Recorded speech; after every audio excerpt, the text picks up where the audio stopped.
যদি আমি আমার বউ রাখতে পারি না, আমার চাহিদা মতো দিতে পারে না, সেই জায়গায় আর একজন প্রেমিকা বা একজন বউ নেওয়া সম্ভব? আমার হাজবেন্ডকে না আমি আসলে আমার নিঃশ্বাস ভাবতাম, জানেন। আজকে আমার ভাড়াটিয়ার সাথে সে 9 মাস ধরে এরকম শারীরিক সম্পর্ক করছে। কিডনির প্রতিস্থাপনের পরে আমি শারীরিকভাবে অক্ষম। আমি আমার স্ত্রীর চাহিদাই মেটাতে পারি না, যার কারণে আমার স্ত্রী নানানভাবে পরকীয়ায় জড়িয়ে পড়ে। তাহলে আমি কিভাবে পরকীয়া করব? কথাগুলো বলছিলেন সাভারের সে আলোচিত স্বামী মোহাম্মদ তারেক। আমি অপারেশনের পরে আমার ওয়াইফ তিনটা পরকীয়া করল। আমার বউকে আমি ঠিক রাখতে পারি না, কারণ হচ্ছে আমি প্রতিদিন পাওয়ারফুল ওষুধ খাই। সাভারের আলোচিত সেই টুনি এবং তারেক পর্বে এবার যুক্ত হলো নতুন মোড়।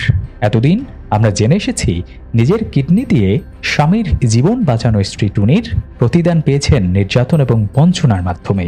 কিন্তু এবার ক্যামেরার সামনে এসে একের পর এক বোমা ফাটালেন স্বামী মোহাম্মদ তারেক। তারেকের মুখে এখন যেন সম্পূর্ণ এক ভিন্ন গল্প। আমার বউকে আমি ঠিক রাখতে পারি না, কারণ হচ্ছে আমি প্রতিদিন পাওয়ারফুল ওষুধ খাই। স্বামী তারেকের অভিযোগ, এই কিডনি দানের পেছনে ছিল বড় একটি শর্ত। টুনি যখন কিডনি দেওয়ার পরিবর্তে দোতলা বাড়ি লিখে দিতে বলল, তখন আমি সেটা রেজিস্ট্রি করে তাকে দিলাম, যেটার দাম প্রায় 60 লক্ষ টাকা। তারপর সে কিডনি দিল আমাকে। কিন্তু তারেকের দাবি, বাড়ি পাবার পর এবং তার অসুস্থতার সুযোগ নিয়ে বদলে যেতে থাকেন টুনি। তারেক বলেন, অপারেশনের আগে আমাদের জীবনটা খুব সুখের ছিল, কোনো সমস্যাই ছিল না আমাদের। কিন্তু আমার শরীরটা খারাপ হওয়ার পর থেকেই সবকিছু উলট পালট হয়ে গেল। আমার স্ত্রী পরকীয়ায় জড়িয়ে পড়ে। আমি তার মোট 3টি সম্পর্ক হাতে নাতে ধরেছি। শেষেরটা ছিল খুবই দুঃখজনক। আমাদের নিজেদের বাড়ির ভাড়াটিয়ার সাথেই সে 9 মাস শারীরিক সম্পর্কের সাথে জড়িয়েছিল এবং আমি তাদের আপত্তিকর অবস্থায় ধরি। তারেক আরও বলেন, তিনি কিডনির জন্য প্রতিনিয়ত পাওয়ারফুল ওষুধ খান, যার কারণে তিনি শারীরিকভাবে অক্ষম হয়ে যান। তারেক বলেন, আমার স্ত্রী যথেষ্ট সুন্দরী, আমি তাহলে কেন এই আমার অসুস্থ শরীরে পরকীয়াতে জড়াবো?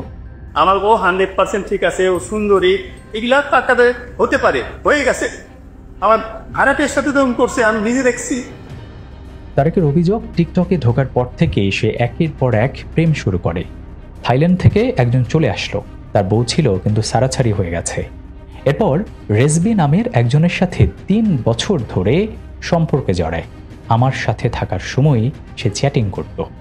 এই ঘটনায় প্রতিবাদ করায় তারেকের জীবন আরও দুর্বিষহ হয়ে ওঠে। তার দাবি, মিথ্যা মামলায় তাকে জেলও খাটতে হয়েছে। তারেক বলেন, এরপর আমাকে জেলে যেতে হলো।